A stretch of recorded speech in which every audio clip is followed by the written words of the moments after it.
Salam, hər vaxtınız xeyir olsun. Nə üçün gün ərzində 4 yumurta yemək lazımdır? Qeyd edim ki, yumurta əsl zülal mənbəyidir.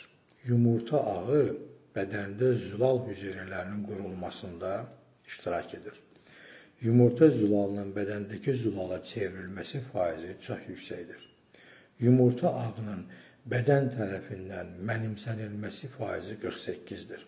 Bu göstəriciyə görə yalnız ana südündən geri qalır.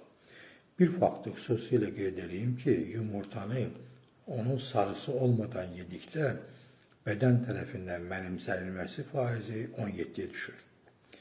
Bu baxımdan yumurtanın sarısı ilə yemək məsləhətdir.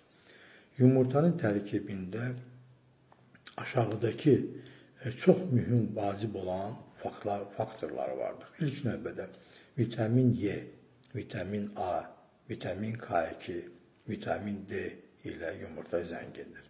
Onun tərkibində B qrup vitaminlər vardır. Yumurta eyni zamanda mikroelementlər, minerallarla zəngindir.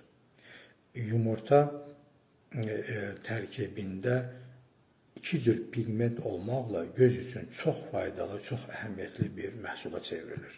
Hamınıza can sağlığı arzulayıram, özünüzdən müğayət olun.